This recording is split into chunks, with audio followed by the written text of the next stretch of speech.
Hey, Luke. Stud was talking about how the day after the national championship game, you were already back in the Woody, going through drills, sending him film. Just kind of what compelled you to do that to want to get back to work right away? I think you're on mute.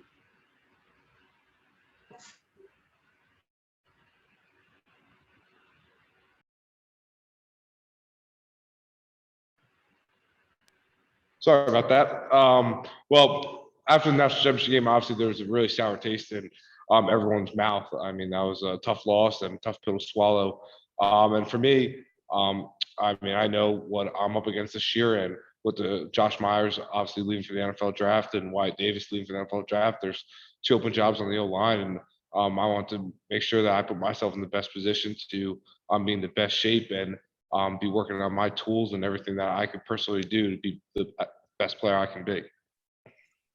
All right, let's go next to Tim Hall from 97.1. Tim.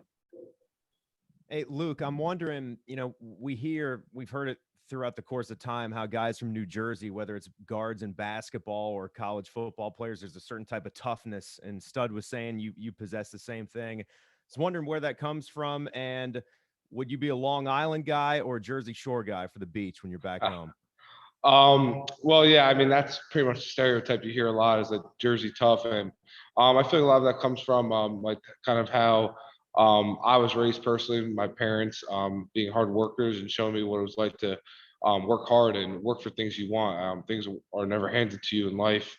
Everything that you want, you have to work for and strive hard to achieve. And for me, I mean, I try to own that mentality as best as I can, and every day put hard work in and stack days up against each other. And after that, you'll get a nice payout. That's kind of how I like to look at things. And also, I'm a Jersey Shore guy all the way through Long Beach Island. All right, next up, Bill Rabinowitz, Columbus Dispatch. Hi, Luke. Can you just kind of describe the competition at the middle spots, the guard and the center spots, and how intense it is, and how determined you guys are to make sure that you're at the level of the tackles? I think for us, I mean, our tackles set a great example of what it's like to be an impact player and be great at your craft. With Nick on one side and Thayer on the other, they're a prime example of what everyone in the room is striving to be.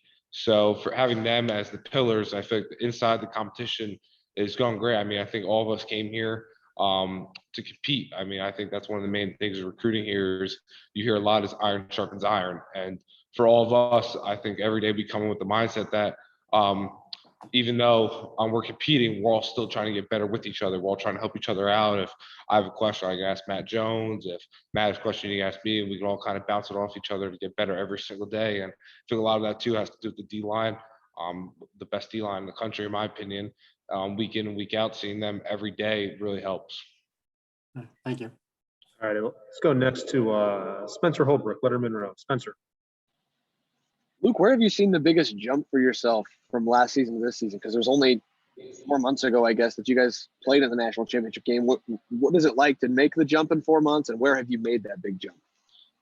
For me, I think it's just really getting comfortable in the offense and gaining my strength and my athleticism in the weight room. I think Coach Mick and his staff this offseason, I really bought into the strength program. I mean, last year I was here the full winter, and then we got cut short and had to get sent home for coronavirus. But I mean, this year having a full spring and I'm really being able to develop properly and getting stronger, faster, quicker, all those important things have really helped me so far this spring on the field.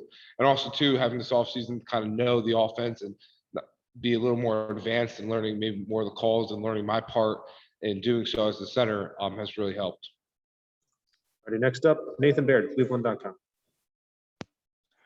Hey, Luke, your coaches sometimes talk about tackles and guards being able to move around as if they're really interchangeable. I'm skeptical of that somewhat. Considering that, can you kind of give me your assessment of what you've seen from Paris Johnson as he's tried to make that transition this spring, not just to being someone who could play guard, but someone who could be a starting guard in the Big Ten? For me, I mean, I think that transition is a hard transition. I mean, it's easy to say, oh yeah, guard can play tackle can play guard. But for Paris, I think he's making a seamless transition from the tackle spot to the guard spot. He's been having a great spring so far, kind of learning the new position and the nuances of it. And he's I think going to have a great rest of spring and then into fall camp into the season. Why do you think he's been able to do it so seamlessly? I think he's just a great athlete. He understands football, and he's just a violent player. Honestly, he comes with every play trying to bring violence to the field. And I feel like when you have that mindset, you can play any position. It doesn't really matter if it's linebacker, guard, or safety. So. All right, and this will be the last question for Luke because we have Harris Johnson ready for you. So we'll go to Austin Ward. Austin. Luke, what's the balance when we know the brotherhood of the unit, and obviously Harry being hurt doesn't feel good for for all of you, but that gives you an opportunity to get some key reps and build the spring. What's the mentality when something like that happens and opens up that door for you? I think the mentality in the facility as a whole is like next man up. I mean, you saw it this year with coronavirus, guys going down every week. You never know who's really going to be able to play Saturday. I mean, guys can pop up a test on Friday and not be able to play the next day. So all year this year, it was really the next man up mentality. So carrying out to the spring, I mean, one guy goes down, another guy step up and perform. And it's kind of the same deal. When your number gets called on, your name gets called on, you have to be able to go in and get the job done and perform at a high level. All righty, Luke, thank you very much for your time. Really